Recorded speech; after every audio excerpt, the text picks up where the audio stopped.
The rain hammered against the cabin's roof like 1,000 angry fists, each drop carrying the weight of the storm that had been building for days over the Colorado Territory. John Carter sat alone by the dying fire, watching the flames dance their final waltz before surrendering to the encroaching darkness. The whiskey in his glass had long since lost its warmth, but he held it anyway, a habit born from too many nights spent in solitude. His cabin stood deep in the pine forest, 15 miles from the nearest town of Willow Creek, exactly how he wanted it.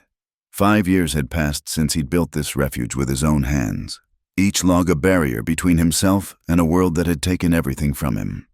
The photographs on the mantel remained face down, their memories too sharp to confront even after all this time. The storm outside seemed intent on tearing the wilderness apart. Wind shrieked through the trees like banshees, and somewhere in the distance, a branch cracked and fell with a sound like gunfire. John had weathered many such storms in these mountains, but tonight felt different. There was something in the air beyond the electricity of lightning, something that made the hair on his neck stand on end. He was reaching for the poker to stir the dying embers when he heard 3 soft knocks on his door, barely audible above the storm's fury. John froze, his hand halfway to the iron rod. No one came out here. That was the whole point of living this far from civilization. The nearest neighbor, old Samuel Hayes, lived 8 miles east and wouldn't venture out in weather like this unless his life depended on it. The knocks came again, more desperate this time. John's hand moved instinctively to the Colt .45 hanging on the wall beside the door. In the frontier, unexpected visitors rarely brought good news, especially on nights when honest folks stayed indoors. He loaded the chamber with practiced ease, the weight of the weapon familiar as an old friend. "Who's there?" His voice came out rougher than intended, 5 years of minimal conversation having stolen its smoothness. "Please," a woman's voice, barely more than a whisper, filtered through the heavy oak door. "Please, sir, spare me one night, just one night." John's grip on the revolver tightened. It could be a trap. He'd heard stories of bandits using women as bait, luring unsuspecting men to their doom. But there was something in that voice exhaustion, fear, and a desperation that couldn't be feigned. "You alone?" he called out. "Yes, please. I can't go any further." Against his better judgment, John unlatched the door, keeping the Colt ready but hidden behind the door frame. The wind nearly tore the door from his grip as he opened it, and rain lashed into the cabin like cold needles. She stood there like a ghost materialized from the storm itself. A young woman, couldn't be more than 25, with dark hair plastered to her head and a dress so soaked it clung to her slight frame like a second skin. Her face was pale as fresh cream, save for a dark bruise blooming along her left cheekbone. She swayed on her feet, one hand braced against the doorframe, the other clutching a small canvas bag to her chest. "Please," she said again, and her legs gave out. John caught her before she hit the porch boards, his gun clattering forgotten to the floor. She weighed next to nothing, bird bones and exhaustion. He lifted her easily, kicking the door shut against the storm with his boot heel. "Easy now," he murmured, though she seemed barely conscious. He carried her to the chair nearest the fire, setting her down gently. Her skin was ice cold to the touch, and she shivered violently, teeth chattering like castanets. John grabbed the thick wool blanket from his bed and wrapped it around her shoulders, then knelt to add more wood to the fire. The flames caught quickly, hungry for the dry pine, and soon heat began to fill the small space again. "Thank you," she whispered, pulling the blanket tighter. Her eyes, he noticed now, were the color of sage honey, wide with lingering fear but warming with relief. "You running from something?" The question came out before he could stop it. She stiffened, her gaze dropping to her hands. They were delicate hands, but he could see scratches on them, dirt under the fingernails, signs of a hard journey through rough country. She started, then shook her head. Just needed shelter from the storm. I'll be gone come morning. I promise. I won't be any trouble." John studied her for a long moment. The bruise on her face was fresh, maybe a day or two old. Her dress, though ruined by rain and mud, had once been fine store-bought, not homemade, city clothes. She didn't belong out here in the wilderness. That much was certain. "You hungry?" he asked, instead of pressing further. She nodded, a small, grateful smile touching her lips. John moved to the corner that served as his kitchen, pulling down a pot of beans he'd cooked that morning and setting it on the stove to warm. He cut thick slices from a loaf of bread, only 2 days old from his last trip to town, and found a jar of preserved peaches he'd been saving. While the food warmed, he watched her from the corner of his eye. She sat perfectly still, staring into the fire as if it held all the answers to questions she couldn't voice, despite her bedraggled state. There was a dignity to her, a straight-backed pride that even exhaustion couldn't break. "Name's John Carter," he said finally, setting a plate before her. "Clara," she replied after a pause. "Clara Whitfield." She picked up the spoon with trembling fingers and took a small bite. Then another, faster, as if remembering she had a body that needed sustenance. "Slow down," John advised. "Make yourself sick eating too fast when you're cold like that." She nodded, forcing herself to eat more slowly. But he could see the effort it took. When had she last eaten? Where had she come from? The nearest town east was Willow Creek, but west there was nothing for 50 miles except wilderness and the occasional mining camp. "You can have the bed," John said when she'd finished eating. "I'll take the floor by the fire." "I couldn't." "You can and you will," he interrupted. No argument. Clara looked like she wanted to protest further, but exhaustion won. She stood unsteadily, still wrapped in the blanket, and made her way to the narrow bed in the corner. She paused at the foot of it, looking back at him. "Why?" she asked. "Why help me? You don't know me." John considered the question, poking at the fire with the iron rod. "Storm like this could kill a person," he said simply. "Wouldn't be Christian to turn you away." It was only part of the truth.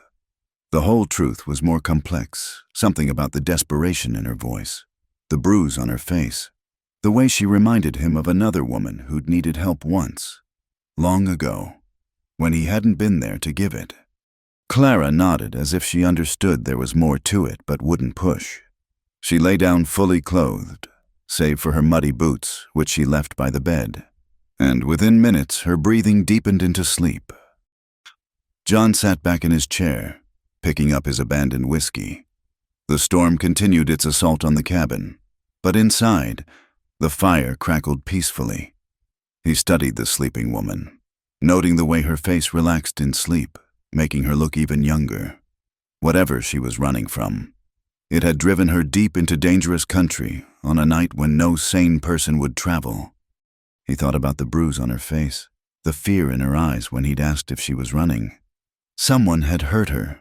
Someone she was desperate enough to flee from that she'd risk death in a storm rather than stay. John knew about running. He'd done his share of it, though his demons were buried 6 feet under rather than chasing him through the night. But watching Clara sleep, seeing the way she clutched the blanket even in unconsciousness, he felt something shift in his chest, a protective instinct he'd thought died with his wife all those years ago. The fire popped, sending sparks up the chimney, and John settled in for a long night of watching, because whoever Clara Whitfield was running from, they might well be foolish enough to follow her even in this storm. And if they did, they'd find John Carter standing between them and their quarry. He checked his Colt again, then picked up his rifle from beside the door, laying it across his lap. The storm howled on, but inside the cabin, for the first time in 5 years, John Carter wasn't alone. Dawn came slowly to the mountains, filtered through clouds still heavy with spent rain. John had dozed fitfully in his chair, jerking awake at every shift of wind, every creak of the cabin's bones. The fire had died to embers twice, and twice he'd built it back up, maintaining the warmth that kept the morning chill at bay. Clara stirred as the first pale light touched the window. Her eyes opened slowly, confusion clouding them before memory crashed back. She sat up quickly, too quickly, wincing as she moved. John noticed how she favored her left side, how her hand went instinctively to her ribs. "Morning," he said quietly, not wanting to startle her. She looked at him, taking in the rifle still across his lap, the vigilant posture despite his obvious exhaustion. "You stayed up all night. Storms make me restless." He set the rifle aside and stood, joints protesting after hours in the chair. "Coffee." "Please." John busied himself with the morning routine, grinding the beans, boiling water, trying not to think about how different it felt having someone else in his space. Clara rose carefully from the bed, smoothing her ruined dress as best she could. In the morning light, he could see more clearly the signs of her ordeal. Beyond the bruise on her face, there were marks on her wrists, purple-blue shadows that looked suspiciously like fingerprints. Her dress was torn at the shoulder, hastily pinned but not properly mended. "There's a basin out back," John said, not looking at her directly. "If you want to wash up, I can heat some water." "That's kind, but I shouldn't impose—" "It's no imposition." He filled a pot with water from the barrel by the door. "Got a shirt and trousers that might fit, too. They'd be too big, but better than—" He gestured vaguely at her dress. Clara's fingers touched the torn shoulder self-consciously. "Thank you." While she washed, John laid out clothes that had been his years ago, from when he was younger and leaner. They'd swallow her whole, but they were clean and dry. He tried not to think about why he'd kept them all these years, packed away in a trunk he never opened. When Clara emerged, dressed in the oversized shirt and trousers held up with a length of rope, she looked even younger, like a child playing dress-up. But there was nothing childlike in her eyes. They held too much pain, too much knowledge of the world's cruelties. They sat across from each other at the small table, coffee steaming between them. The silence stretched, not quite comfortable, but not entirely awkward either. John had grown used to silence, but he could feel questions pressing against it like water against a dam. "The bruises," he said finally. "Your husband." Clara's hand went to her face, fingers ghosting over the discolored skin.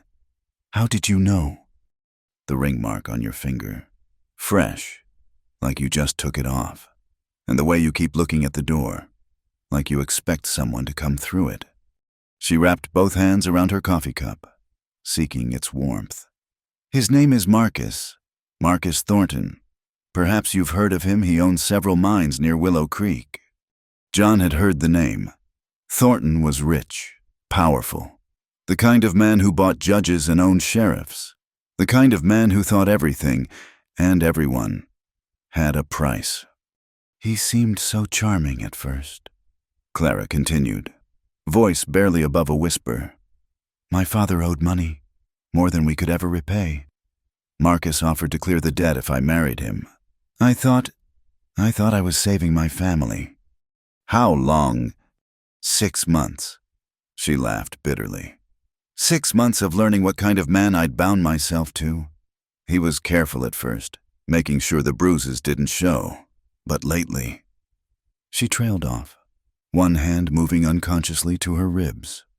John felt his jaw clench. He'd known men like Thornton, men who wore respectability like a mask while darkness festered beneath. "You have family you can go to." "My father passed 2 months ago. My mother before that. I have a sister in California, but—" Clara shook her head. "Marcus has men everywhere. He'll find me." "Not here." The certainty in John's voice made her look up. "You don't know him. He doesn't let go of what he considers his... And you don't know me." The words came out harder than intended. John softened his tone. "This cabin's been here 5 years. Maybe a dozen people know it exists, and none of them would tell Thornton even if he asked." "Why?" Clara asked again, like she had the night before. "Why would you risk his anger for someone you don't know?" John stood, moving to the window. The morning sun was burning off the last of the storm clouds, revealing the vast expanse of forest that surrounded them. You ever lose someone you should have protected? Yes, Clara said softly. Then you know why. He didn't elaborate, and she didn't push. Some stories were too heavy to share with strangers, no matter how much you might want to unburden yourself. I can pay you, Clara said suddenly. Not much, but... She reached for the canvas bag she'd carried through the storm. Keep your money. John turned from the window. You'll need it when you move on. I can work then. Cook, clean, mend. This isn't a negotiation. He moved back to the table, sitting down across from her. You need help. I'm offering it. Simple as that. Clara studied his face, searching for something to catch, the price that would come due later. Men like you don't exist anymore. I'm not as good as you think, John said quietly. But I'm not Marcus Thornton either. A sound outside made them both freeze horses, moving through the wet underbrush. John was on his feet instantly, rifle in hand, moving to the window with practiced stealth. Clara had gone pale, her knuckles white as she gripped the table edge. Two riders emerged from the tree line, moving slowly, heads turning as they surveyed the area. Even from a distance, John could see they weren't casual travelers. They rode like men with purpose, like hunters following a trail. Back room, John said quietly. There's a root cellar under the floor. Get in it. John. Now. Clara moved quickly but quietly, disappearing into the cabin's single back room.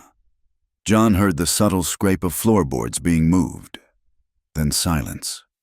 He checked his rifle, then opened the door before the riders could reach it, stepping out onto the porch with the weapon held casually but ready. The men reined up 20 feet from the cabin. They were rough-looking sorts, the kind you'd find in any mining camp, hard-faced, well-armed, with eyes that calculated the price of everything they saw. Morning. The lead rider said he was a thick-set man with a scar through his eyebrow. Hell of a storm last night. It was. We're looking for someone, woman, about 20 years, dark hair, pretty thing, might have come this way. John kept his expression neutral. Haven't seen anyone. This storm, nobody with sense would be out traveling. The second rider, lean as a whip with cold gray eyes, spoke up. Mister, Thornton's offering a substantial reward for information about his wife. She's unwell. Needs to come home for her own safety. Sorry I can't help you. Scarred brow leaned forward in his saddle. Mind if we look around? She might have sought shelter without you knowing. I'd know if someone was in my home. John's grip on the rifle shifted slightly, enough to be noticed. And I don't take kindly to strangers poking around my property. The two men exchanged glances. They were calculating odds.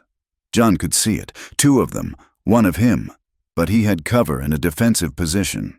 Plus, men who lived alone this far from civilization were usually there for a reason, and that reason often involved being very good with a gun. No offense meant, Scarred Brow said finally. We'll be on our way, but if you do see her, Mr. Thornton would be grateful for word, very grateful. Could set a man up comfortable for life. I'll keep that in mind.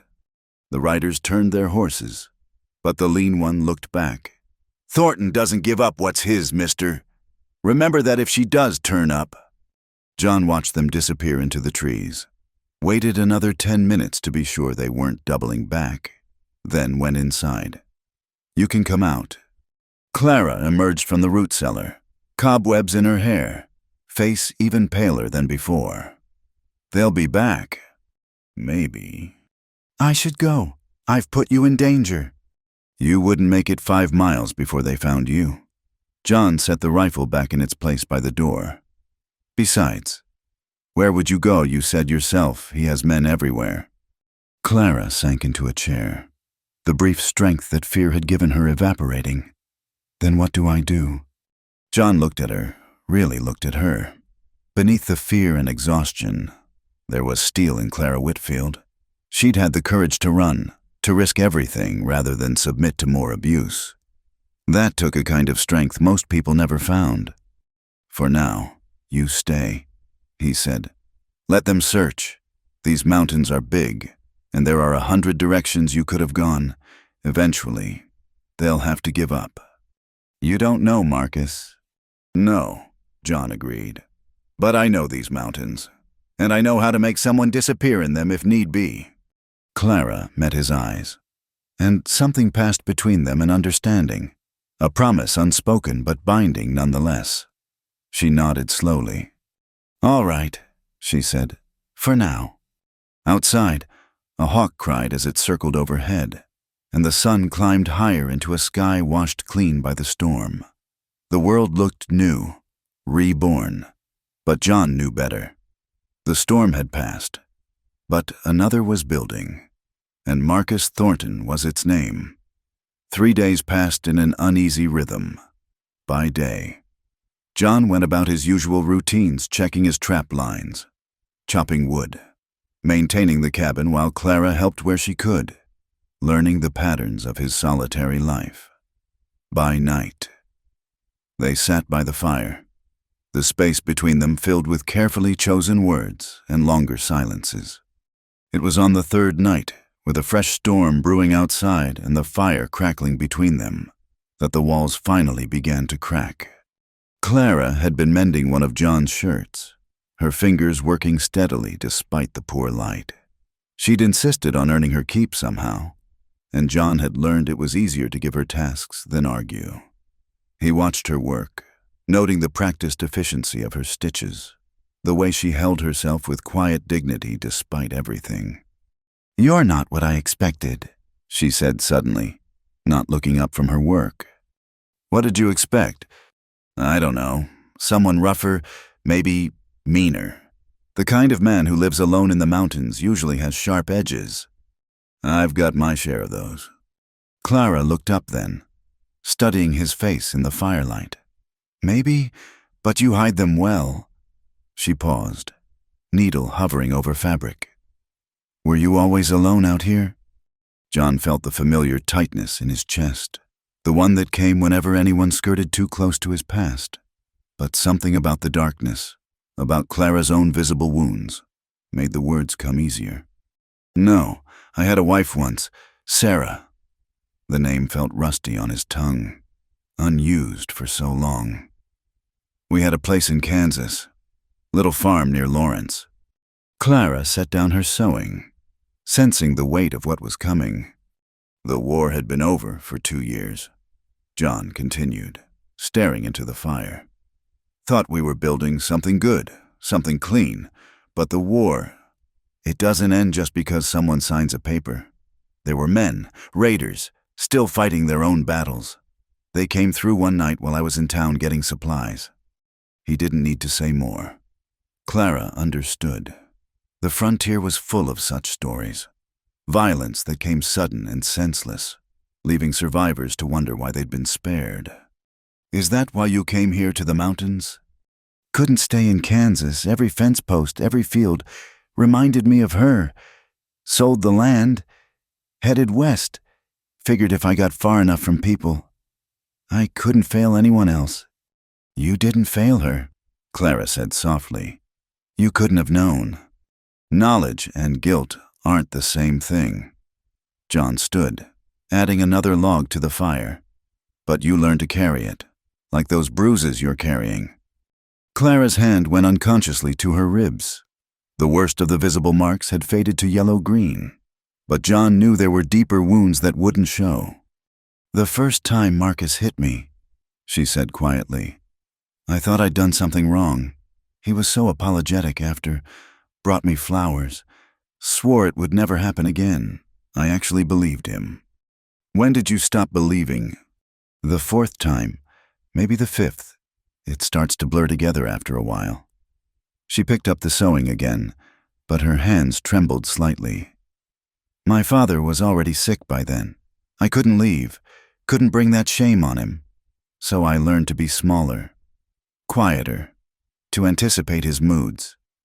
but you left eventually. He killed my dog. The words came out flat, matter of fact, but John could hear the pain beneath them. Sweet little thing, a spaniel I'd had since before we married.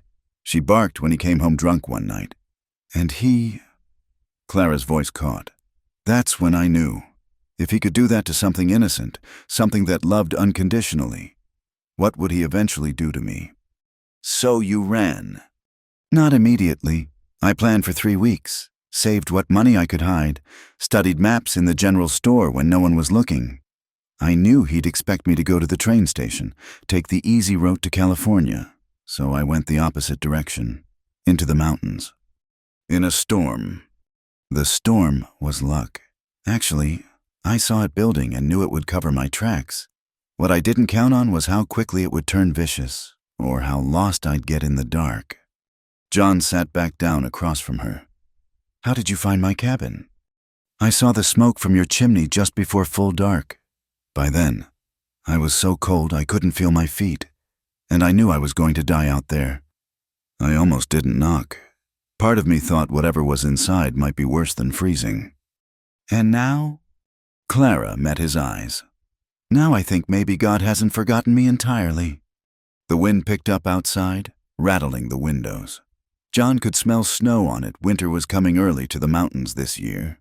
He thought about Clara trying to travel in snow, about Thornton's men still searching, about the comfortable lies people told themselves to avoid hard truths. He'll come himself eventually, Clara said, as if reading his thoughts. Marcus doesn't like losing.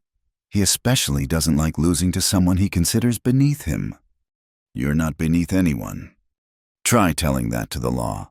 In the eyes of most judges, I'm his property. He could drag me back, and no one would raise a hand to stop him. The law doesn't reach much out here. Neither does God, sometimes. John leaned forward. Can I ask you something? Clara nodded. Do you want to go back? Some women do, despite everything. They convince themselves it'll get better, or that they deserve it somehow. No! The word came out fierce, immediate. I'd rather die in these mountains than spend another night under his roof. Does that make me a terrible wife? Makes you smart and brave. Clara laughed, but it was a broken sound. Brave, I'm terrified every moment. I wake up thinking I hear his footsteps. Every time a branch breaks outside, I think it's him. Being brave doesn't mean you're not scared. It means you keep going despite the fear. Is that what you do, keep going despite everything? John considered the question. Some days, other days, I just exist. But that was before. He stopped himself. Before what? Before you knocked on my door. The words hung between them, heavy with implications neither was ready to explore. Clara looked away first, fingers returning to her sewing with renewed focus. I'm putting you at risk just by being here. I've been at risk before, survived it. This is different. Marcus has money, influence. He could make your life difficult even after I'm gone. You planning on going somewhere? Clara looked up. I can't stay here forever. Why not? The question surprised them both. John hadn't meant to say it, but now that it was out there, he found he meant it. The cabin had felt different these past 3 days, less like a tomb, more like a home. Clara's presence had awakened something in him he'd thought dead and buried with Sarah. You don't mean that, Clara said carefully. I say what I mean. Maybe you can't stay forever, but winter's coming. You try to travel in mountain snow without knowing the paths. You'll die. Stay until spring. At least, by then, maybe Thornton will have given up. He won't give up. Then we'll deal with that when it comes. Clara set down the mended shirt, folding it carefully. Why are you doing this, really? John stood, moving to bank the fire for the night. The truth was complicated, part guilt over Sarah, part recognition of his own brokenness in Clara's eyes, part something else, something that stirred when she smiled or when their hands accidentally touched passing dishes at dinner. Maybe I'm tired of being alone, he said finally. Maybe you're not the only one who's been running from something. And what happens when we both stop running? John turned to face her, seeing the way the dying firelight caught the gold flecks in her eyes, the way her hair fell across her shoulder. I guess we'll find out. That night, as Clara slept in his bed and John kept watch in his chair, he thought about the promises we make in the dark, the ways we bind ourselves to others through shared pain and unexpected grace. Outside, the first snow of the season began to fall, covering the ground in a blanket of white that would hide all tracks, all signs of passage. It felt like a sign, though John wasn't sure if it was blessing or warning. Either way, he'd made his choice. Clara Whitfield had knocked on his door seeking one night of shelter, but John knew already that one night would never be enough. Not for either of them. The fire died to embers, and still John kept watch, protecting something he hadn't realized he'd been searching for until it appeared on his doorstep in the middle of a storm, desperate and brave and absolutely worth saving. The morning sun revealed a world transformed by snow, pristine and deceptively peaceful. John stood at the edge of the porch, coffee steaming in his hands, studying the fresh tracks that circled his property. Boot prints, deliberate and measured, weaving between the trees just beyond the clearing. Someone had been watching the cabin during the night. He'd known this was coming. The two riders from days ago were just the beginning. Thornton was tightening the net, and these tracks proved his men were getting bolder, coming closer. John followed the prints with his eyes until they disappeared into the forest, heading east toward the old mining road. How many? Clara's voice came from behind him. She'd learned to read his moods these past days, to recognize when danger was pressing close. 3, maybe 4. John didn't turn around. They circled twice, stopped there by the woodpile, then moved on. They're watching us. They're watching for you, making sure you're here before they make their move. Clara stepped onto the porch beside him, wrapped in one of his heavy coats. The past week had brought color back to her cheeks, but now she was pale again. I should leave. Draw them away from here. In 2 feet of snow with more coming, you wouldn't make it a mile. Better than bringing them down on you. John finally looked at her. We've been through this. You're not going anywhere. Before Clara could respond, movement in the tree line caught John's attention. A rider emerged from the forest, moving slowly, hands visible on his saddle horn. Not one of the rough men from before this one wore a proper coat and hat, riding like a man accustomed to authority. Get inside, John said quietly. No, Clara's voice was steady. If that's who I think it is, hiding won't help. The rider stopped 30 feet from the cabin, and John got his first clear look at Marcus Thornton. He was younger than expected, maybe 35, with the kind of harsh handsomeness that money could polish but not soften. His eyes were pale blue, cold as the mountain snow, and they fixed on Clara with a possessiveness that made John's hand itch for his rifle. Hello, Clara, Thornton said, his voice carrying the smooth confidence of a man who'd never been denied anything. You've led me quite a chase. Marcus!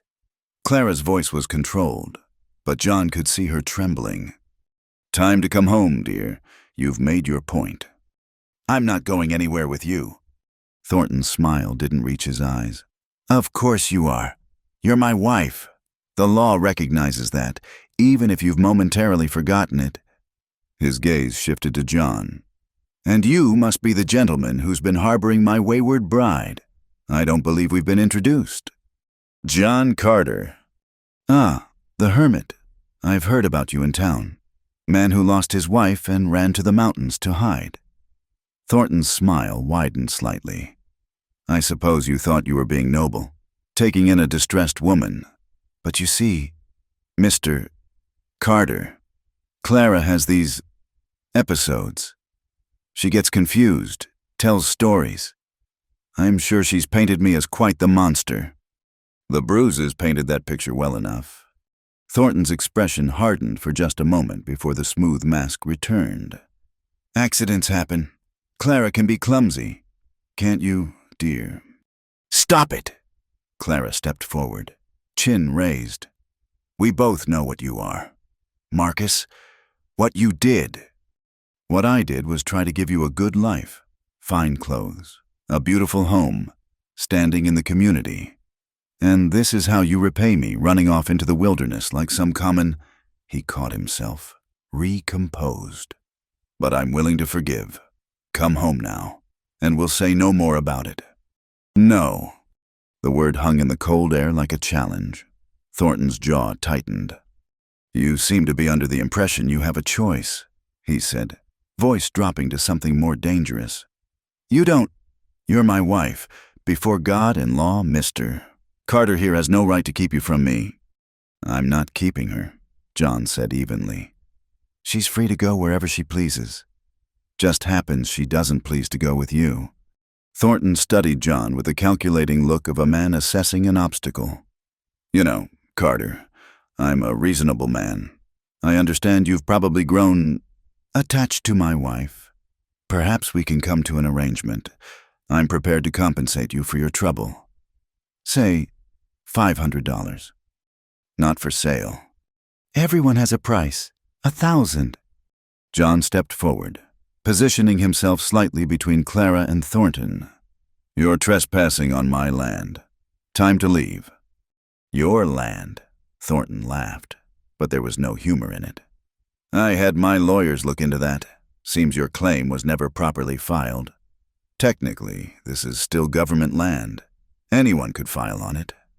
The threat was clear. Thornton had the money and connections to take everything John had built here, but John had faced down worse threats than legal papers. Maybe so, John said. But right now, today, you're the one trespassing. And in these mountains, that's the only law that matters.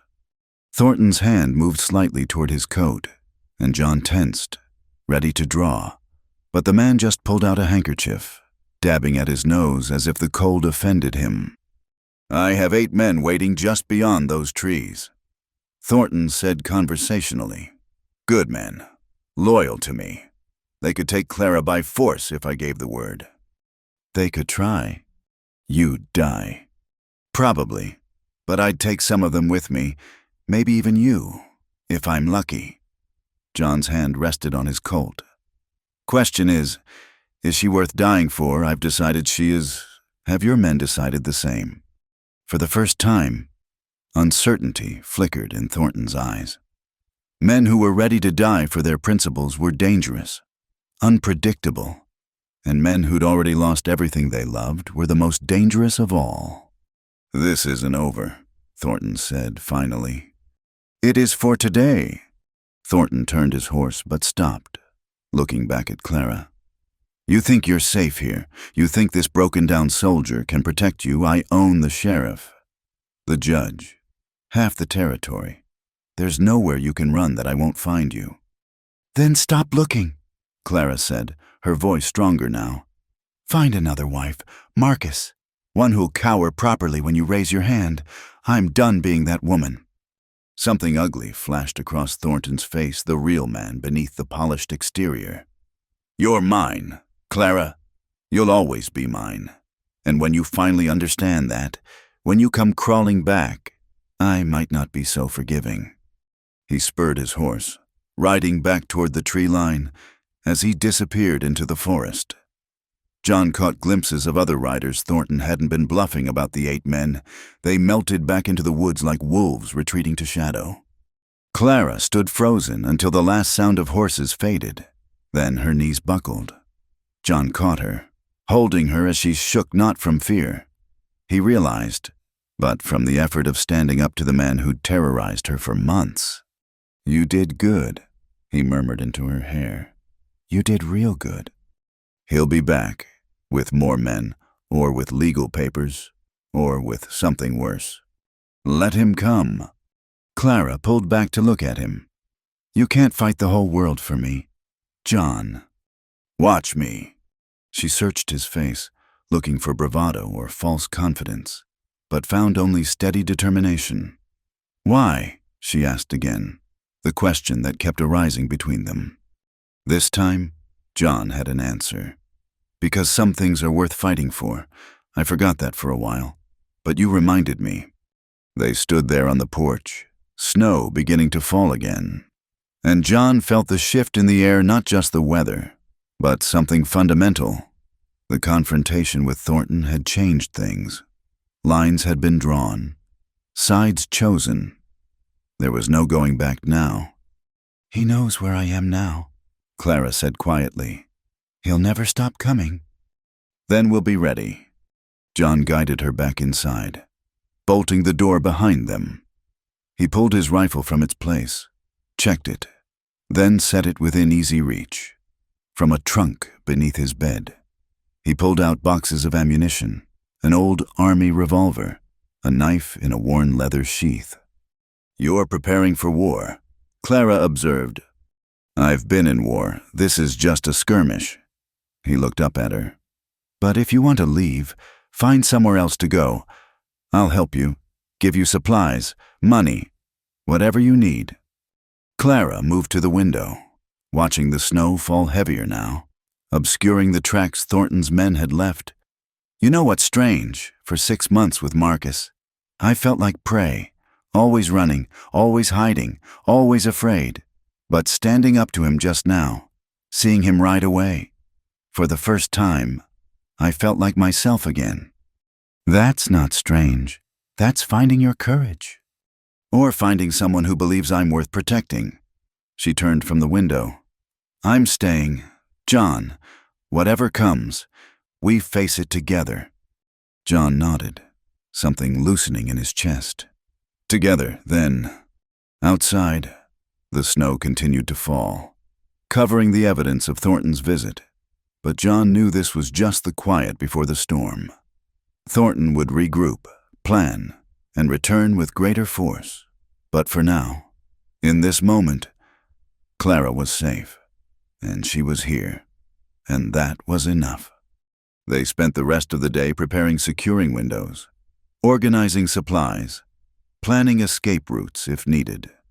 But underneath the practical preparations was something else, an understanding growing between them that some stands were worth taking, some battles worth fighting, even when the odds were stacked against you. As darkness fell and the snow continued its relentless descent, John took his position by the window, rifle across his lap. Clara sat near the fire, but her eyes were alert, watchful. They were two wounded souls who'd found each other in the wilderness, and now they would defend what they'd found with everything they had. The war for Clara's freedom had begun. The attack came at dawn, 3 days after Thornton's visit. John had been expecting it, had barely slept, taking turns with Clara to keep watch. But Thornton's men were patient, waiting for that moment when exhaustion would make them careless. It almost worked. Clara was on watch when she saw them dark shapes moving through the morning mist like phantoms. She touched John's shoulder, and he was instantly awake, rifle in hand before his feet hit the floor. "How many?" he whispered. 6, maybe 7, coming from the north and east. John moved to the window. Surveying the situation, they were spreading out, trying to surround the cabin. Professional work. But not military. These were hired guns, not soldiers. "Remember what we practiced," John said, handing Clara the spare revolver. "If they get past me." "I know what to do." A voice rang out from the trees. Not Thornton, but the scarred man from before. "Carter, we've got no quarrel with you. Send the woman out, and we ride away. No one needs to die today." "Everyone needs something," John called back. "Doesn't mean they get it. Thornton's authorized me to make you a final offer. $5,000 and safe passage anywhere you want to go. That's more money than you'll see in a lifetime out here." "Not interested?" "Then you're a fool. I've been called worse." There was silence for a moment. Then the scarred man spoke again. "You know how this ends. Carter, we've got you outnumbered, outgunned. You might take 1 or 2 of us, but eventually, we'll burn you out if we have to." John glanced at Clara.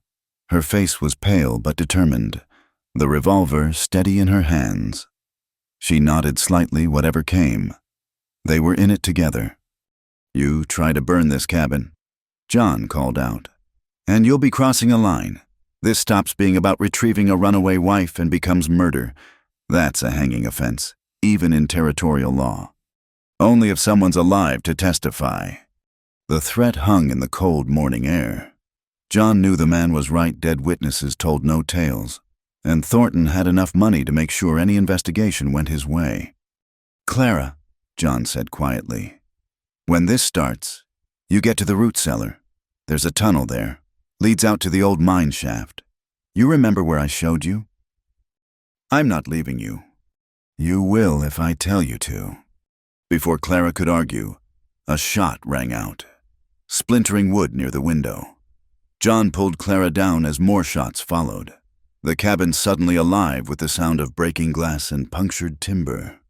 John returned fire, his rifle barking twice. He heard a cry from outside, one hit, maybe down.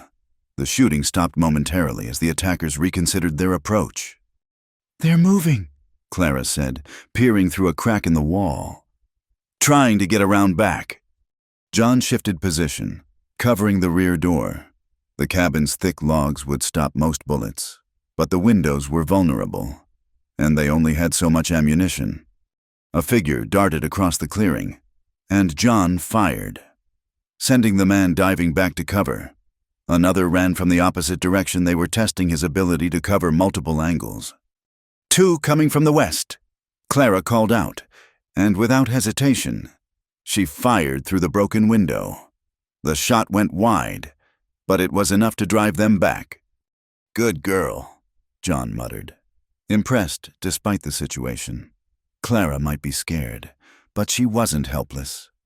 The scarred man's voice came again. This is your last chance. Carter, give her up, or we come in shooting. Come ahead, John replied. I've got plenty of bullets. That was a lie. They had maybe 40 rounds between them. Not nearly enough for a prolonged fight, but the attackers didn't know that. For several minutes, nothing happened. The silence was almost worse than the shooting. Every small sound potentially signaling an attack. Then John saw its smoke rising from behind the woodshed. Fire arrows, he said grimly. They're going to try to burn us out after all. The first flaming arrow struck the roof, but the snow-dampened wood didn't catch immediately. Another followed, then another. Some fell harmlessly, but others found purchase in the walls, small flames beginning to lick at the timber. We need to put those out, Clara said. We go out there, we're dead. We stay in here, we burn. She was right. John made a quick decision. Cover the front, I'm going up. There was a trap door to the roof, used for repairs. John pulled himself up, staying low, rifle in hand. He could see the attackers, now 5 of them, positioned in a rough semicircle. The 6th must have been the one he'd hit earlier. One man was preparing another fire arrow. John shot him before he could release it, the man spinning and falling into the snow. The others immediately opened fire on John's position, forcing him flat against the roof. But the distraction worked. Clara burst from the front door, racing to the rain barrel they'd positioned for this purpose. She doused the nearest flames while John kept the attackers pinned down. A bullet whistled past her head, but she didn't flinch, working methodically to extinguish the fires she could reach. Get back inside, John shouted. But Clara was already moving, diving through the door as bullets chased her retreat. John slid back down through the trap door, breathing hard. They'd bought time, but not much. The attackers would regroup, try again, and eventually, they'd succeed. John, Clara said suddenly, listen. He heard it then, horses, lots of them, coming fast from the south. Reinforcements for Thornton's men, but no. The attackers seemed confused too, shouting to each other, their positions shifting. A new voice rang out, deep and authoritative. This is Samuel Hayes, duly appointed federal marshal. Everyone put down your weapons now, or face arrest. John knew Sam Hayes, the old neighbor he'd mentioned to Clara. though he'd never said Sam was a retired marshal who still had connections to federal law enforcement. "This is private business. Marshal," the scarred man called out. "We're recovering stolen property for Mr. Thornton." Last I checked, wives weren't property, even in the territories, Sam replied. "And attempting to burn out a citizen's home is a federal crime. Now drop your weapons, or my deputies start shooting." John risked a look outside. Sam had brought 8 men, all armed, all wearing badges. The odds had suddenly shifted. One by one, Thornton's men emerged from cover, hands raised. The scarred man looked murderous but had no choice. Federal marshals weren't local sheriffs who could be bought or intimidated. John and Clara emerged from the cabin cautiously. Sam Hayes sat his horse like a man half his age, weathered face creased in what might have been a smile. "Heard you might be having some trouble," Sam said to John. "Thought I'd ride over and check on my neighbor." "How did you know?" Clara asked. "Thornton's been throwing money around town, hiring every gun he could find. Word gets around. Besides," Sam's expression hardened, "I knew Marcus Thornton's first wife, sweet girl, until she had that accident falling down the stairs. Been waiting for a chance to deal with him, legal-like." The scarred man spat. "Thornton owns every judge in the territory." "Territory judges, maybe," Sam agreed. "But I've got federal backing. An attempted murder, arson, and conspiracy charges go to federal court in Denver. Let's see how far Thornton's money reaches there." As Sam's deputies rounded up Thornton's men, Clara sagged against John, the tension finally releasing. "Is it over?" "Not yet," Sam said, overhearing. "Thornton himself is still free, and these charges might not stick without proper testimony. You'll need to come to Denver, both of you, stand before a judge." "When?" John asked. "Soon as the pass is clear. 2 weeks, maybe 3. Can you hold out that long?" John looked at his cabin bullet-riddled, scorched, but still standing. Like them, it had survived. "We'll manage." Sam nodded. "I'll leave 2 deputies here, just in case Thornton tries something else. But I think he'll be too busy trying to keep himself out of prison to worry about you for a while." As the marshals led the prisoners away, Clara turned to John. "You knew Sam was a marshal?"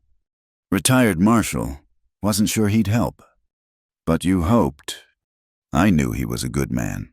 Sometimes that's enough." They stood together, surveying the damage.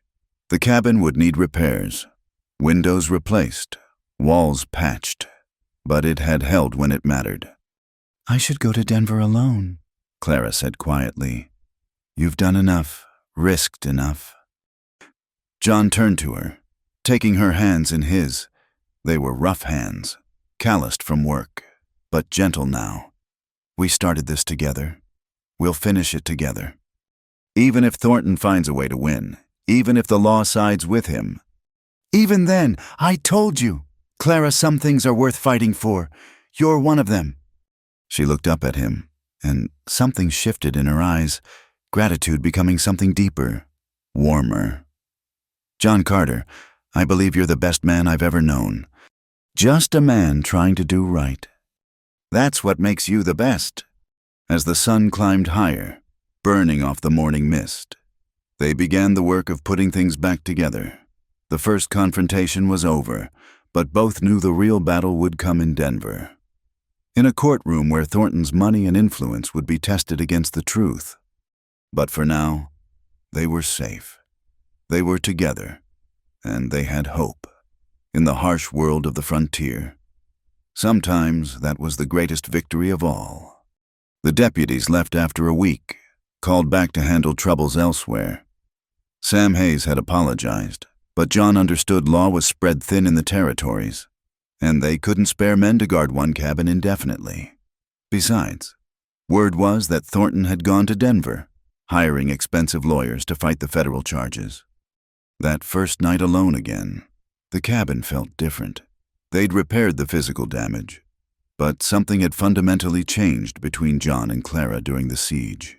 The careful distance they'd maintained had dissolved under fire, replaced by something neither quite dared to name.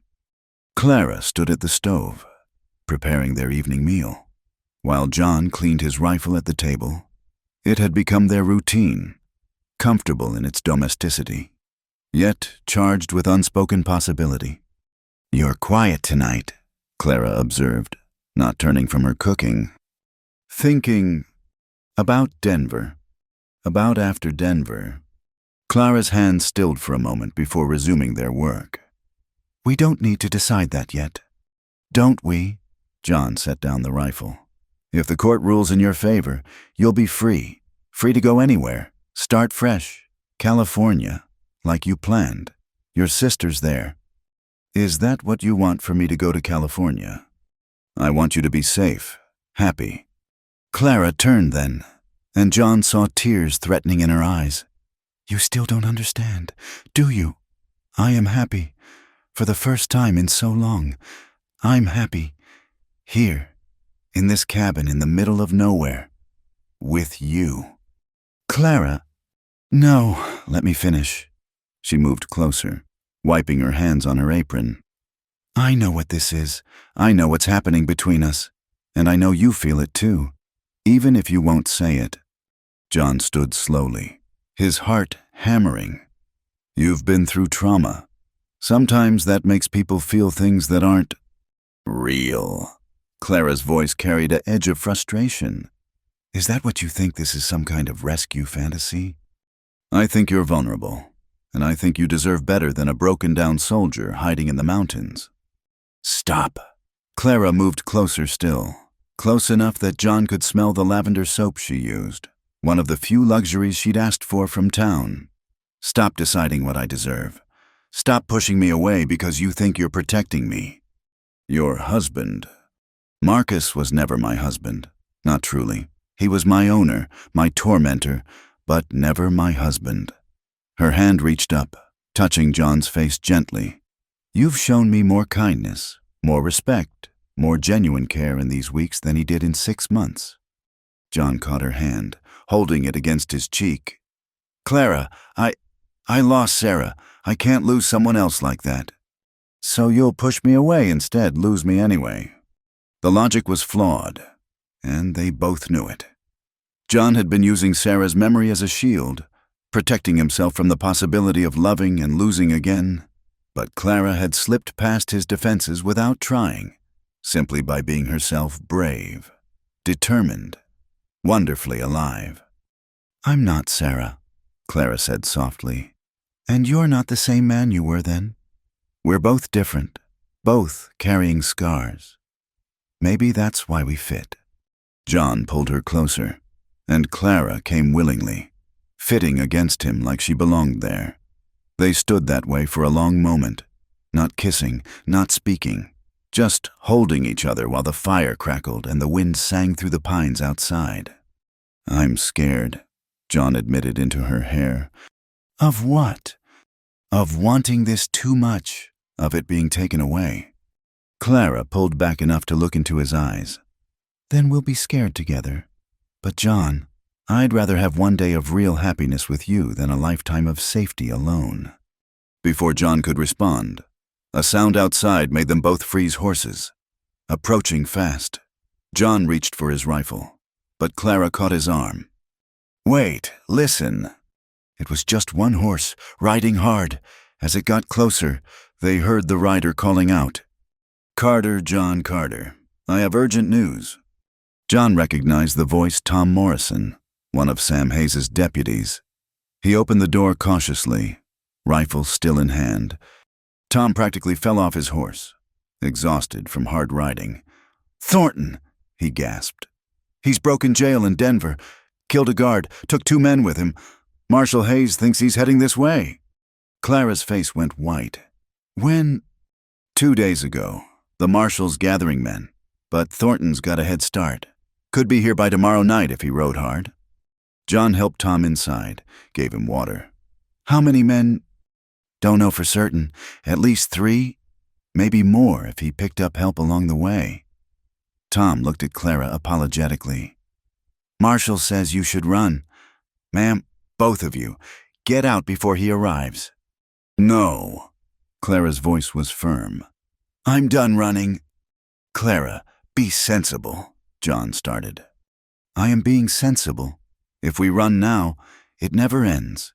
He'll keep hunting me, keep destroying anyone who helps me. It has to stop here. Tom looked between them nervously.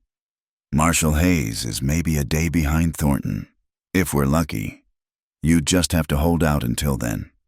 We held out before, John said quietly. That was different. Thornton wasn't desperate then. Now he's facing the noose for killing that guard. A desperate man is dangerous. After Tom left to rest his horse before riding back, John and Clara stood in the main room, the weight of decision heavy between them. We could make it to the high caves, John suggested. Wait it out there. And let him burn your cabin, destroy everything you've built. Clara shook her head. This is our home. We defend it. Our home.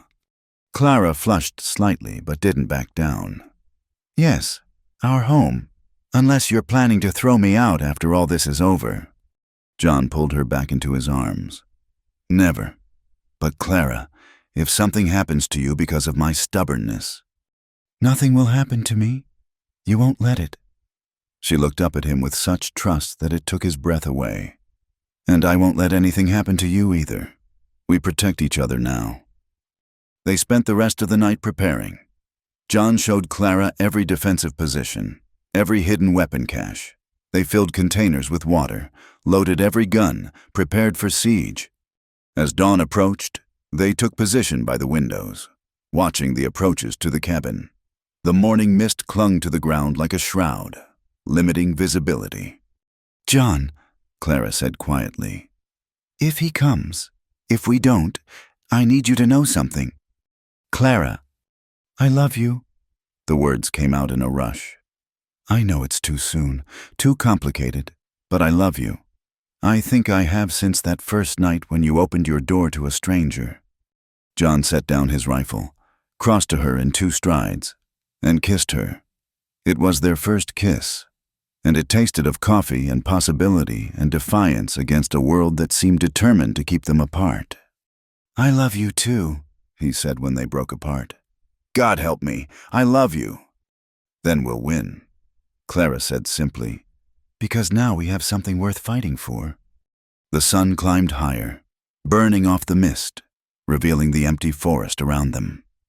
Somewhere out there, Marcus Thornton was coming, driven by rage and desperation, but inside the cabin, 2 people who'd found each other against all odds stood ready, united by love discovered in the shadow of danger. Whatever comes, John said, taking his position again. We face it together. Together, Clara agreed, checking her revolver one more time. They settled in to wait, watching the forest, hands occasionally touching for reassurance. The storm was coming. But this time they were ready not just with weapons and fortifications, but with something stronger, the knowledge that they were no longer alone, that someone would stand beside them no matter what came. The day stretched on, tense and waiting, while somewhere in the distance, hoofbeats drew ever closer. The final confrontation was approaching, and with it, the chance for either freedom or tragedy. But John and Clara faced it as they'd learned to face everything together, unafraid, and absolutely determined to protect what they'd found in each other. The mist hung thick in the valley at dawn, turning the world into a ghostly landscape of shadows and silence. John stood on the porch, breath visible in the cold morning air, every sense alert. Beside him, Clara held her rifle steady, her face set with grim determination. They'd barely slept, taking turns watching through the night. Now, as the sun struggled to penetrate the fog, they both knew the waiting was over. Something in the air had changed that electric tension that comes before violence. There, Clara whispered, pointing to the tree line. 4 riders emerged from the mist like specters, spreading out in a practiced formation.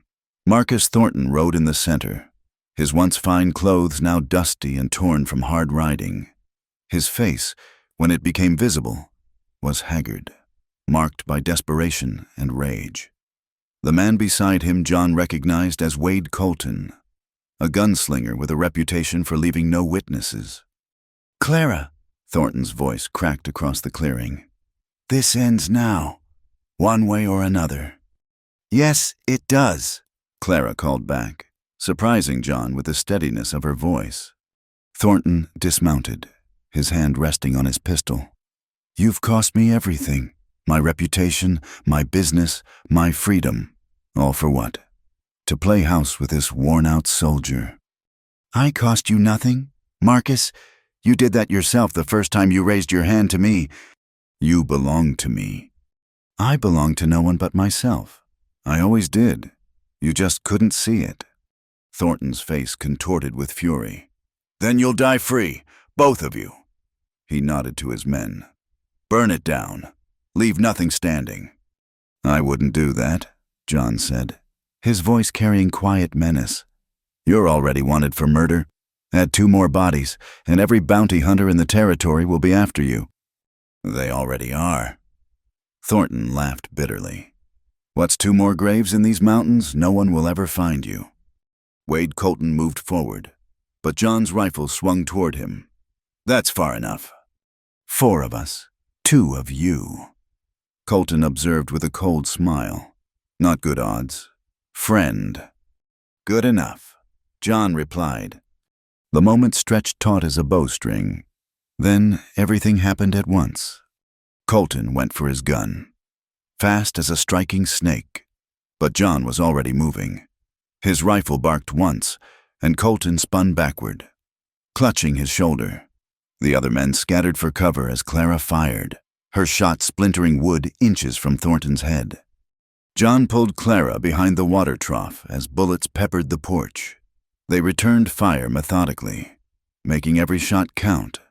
One of Thornton's men tried to flank them, running for the side of the cabin, but Clara tracked him smoothly and fired. He stumbled, fell, and didn't get up. "You always were a good teacher," she said to John, already reloading. "You were a better student." Thornton had taken cover behind a large pine, screaming orders to his remaining men, but Colton was down. 1 man was dead, and the 3rd seemed reluctant to advance without support. "It's over, Thornton," John called out. "You've lost. Ride away while you still can." "Never she's mine." Thornton broke from cover, charging toward the cabin with his pistol raised, consumed by rage beyond reason. John stood, rifle rising, but Clara was faster. Her shot took Thornton in the leg, sending him crashing to the ground just yards from the porch. He lay there, writhing, still trying to raise his pistol. Clara walked down the steps slowly, her rifle trained on him. John moved to stop her, but something in her expression held him back. This was her moment, her demon to face. "Look at me, Marcus," she said quietly. Thornton's eyes found hers, filled with pain and hatred. "I want you to understand something," Clara continued. "I could kill you right now. You've given me every reason, every right. But I won't, not because you deserve mercy, but because I refuse to let you make me into someone like you." She kicked his gun away, then stepped back. "You're going to live, Marcus. You're going to stand trial, go to prison, and spend years remembering that the woman you tried to break was the one who showed you mercy." The sound of approaching horses made them all turn. Sam Hayes and his federal marshals thundered into the clearing, weapons drawn. The remaining outlaw threw down his gun immediately, hands rising in surrender. "Well," Sam said, surveying the scene, "looks like you handled things." "Clara handled things," John corrected, pride evident in his voice. Sam dismounted, his deputies moving to secure the wounded men. "Marcus Thornton, you're under arrest for murder, attempted murder, and about a dozen other charges I'll think of on the way to Denver." Thornton glared up at him, then at Clara. "This isn't over." "Yes, it is," Sam said firmly. "You killed a federal guard. That's a hanging offense. Only question is whether the court shows you the mercy misses." Thornton just did. As the marshals loaded the prisoners onto horses, Sam approached John and Clara. "You two all right?"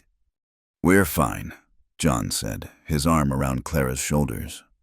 "Going to need you both to testify at the trial." "We'll be there," Clara said. "I want to see this through to the end." Sam nodded, then looked at Clara with something like admiration. "That was a clean shot, ma'am. Could have killed him easy." "I know. Why didn't you—" Clara looked up at John, then back at Sam. "Because I have better things to do with my life than carry his death on my conscience. I have a future to build." After the marshals left with their prisoners, John and Clara stood alone in the clearing. The morning mist had burned away, revealing a clear blue sky. The cabin bore new scars from the fight, but it stood strong. "You could have killed him," John said quietly. "Would you have—" John considered. "Honestly, yes, for what he did to you, what he tried to do. Yes. That's because you're protective. It's one of the things I love about you." Clara turned to face him fully. "But I needed to choose differently. I needed to prove to myself that I'm not defined by what he did to me. You're the strongest person I know. I learned from the best." She touched his face gently. "You showed me that strength isn't about violence. It's about standing up for what's right, protecting what matters, and knowing when to show mercy." John kissed her forehead. "What happens now?" "Now we go to Denver. We testify. We make sure Marcus pays for his crimes." She paused. And then you're free.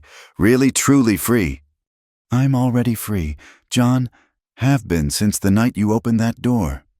She smiled, the first genuine, unguarded smile he'd seen from her.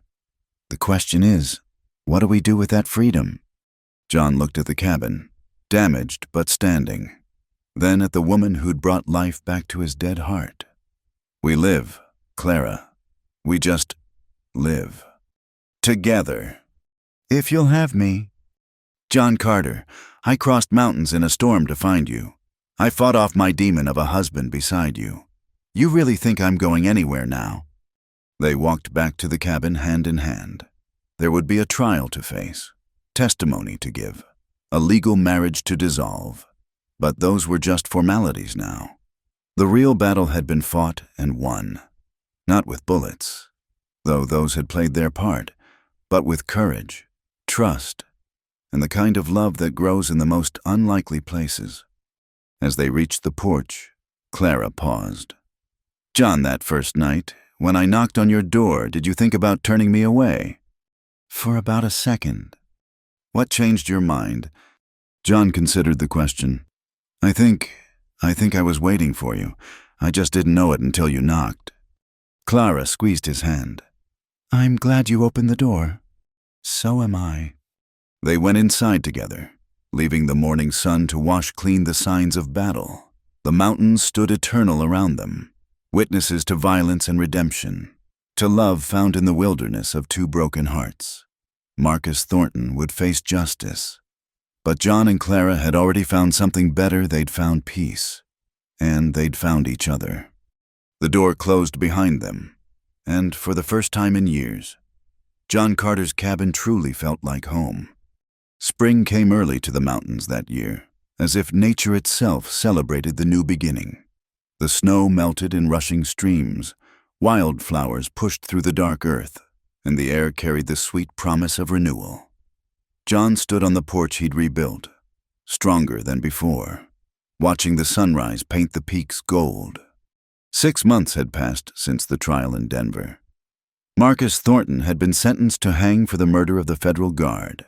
Though his sentence was later commuted to life in prison, a mercy Clara had quietly requested, proving again that her strength lay not in vengeance, but in moving forward. The door opened behind him, and Clara stepped out, wrapped in a shawl, carrying 2 cups of coffee. She moved differently now, the hunted look gone from her eyes, replaced by quiet confidence. The bruises had long since faded, but more importantly, the invisible wounds had begun to heal. "You're up early," she said, handing him a cup. "Old habits. New day, though. She stood beside him, and he wrapped an arm around her shoulders, pulling her close.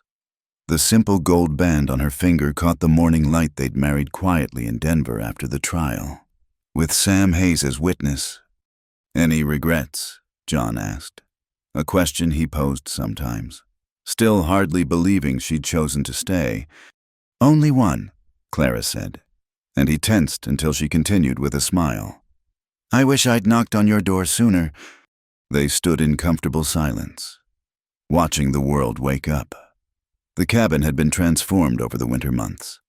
Clara's touches were everywhere, curtains at the windows, flowers in pots, a vegetable garden taking shape where the old woodpile had been. It was no longer a place to hide from the world, but a home to be shared with it. "Letter came yesterday," Clara said, "from my sister in California." "Oh." "She's invited us to visit. Says she wants to meet the man who saved me." "You saved yourself," John corrected. "I just offered shelter from the storm." "You offered more than that, and you know it." Clara turned to face him. "But what do you think about visiting?" John considered. For 5 years, he'd barely left these mountains, content in his isolation. But that man felt like a stranger now. Might be nice to see the ocean. "Really?" Clara's face lit up. "You'd leave the mountains?" "I'd go anywhere with you." He set down his coffee, taking her hands. "But we'd come back. Of course, this is home." A rider appeared on the trail, and they both tensed from old instinct before recognizing Sam Hayes. The retired marshal had become a regular visitor, one of the few people who knew their whole story. "Morning, folks," Sam called out, dismounting with a groan. "Getting too old for these rides." "Coffee's fresh," Clara offered. "Bless you, ma'am." They sat on the porch, Sam updating them on news from town. Thornton's mines had been sold, the money going to pay his debts and compensate his victims. Some had gone to the family of the guard he'd killed, some to Clara as divorce settlement. "What did you do with it?" Sam asked her. "Gave most to the church in town for their orphan fund," Clara said. "Kept enough to buy supplies for the ranch." "Ranch?" Sam's eyebrows rose. John smiled. "Clara's got plans. Horses, maybe some cattle. Says we can't live on hunting and her garden alone." "A woman with vision," Sam approved. "This land could support it, certain sure." After Sam left, John and Clara walked their property, discussing her plans. She spoke of barns and pastures, of hiring help during busy seasons, of building something lasting. John listened, marveling at how she saw possibility where he'd only seen refuge. "You're not just planning a ranch," he observed. "You're planning a life." "Our life," she corrected. "Unless you prefer the hermit existence." "No, that man died the night you knocked on my door." They'd reached the spot where John had buried his past, a small clearing where he'd laid Sarah's photograph and wedding ring to rest properly. With Clara beside him, it had been her idea, a way to honor the past while embracing the future. "She would have liked you," John said quietly. "You think so?" "I know so. She always told me I needed to learn to let people in. Took me a while to listen." Clara squeezed his hand. "We both needed time to heal." They walked back as the sun climbed higher, discussing practical matters, supplies needed from town, repairs still to make, preparations for their California trip. But underneath the everyday talk was something deeper, the quiet joy of two people building something together. That evening, as they sat by the fire, Clara pulled out a letter she'd been writing. "What's that?"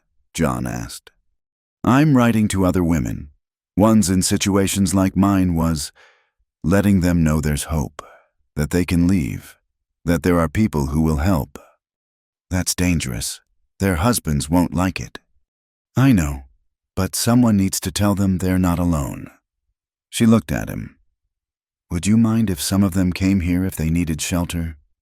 John thought of that night months ago, the desperate knock at his door. This cabin's seen one woman through a storm. Might as well help others. Clara kissed him. "You're a good man, John Carter." "I'm a man who learned from a brave woman." As night fell, they prepared for bed in the cabin that had become their sanctuary.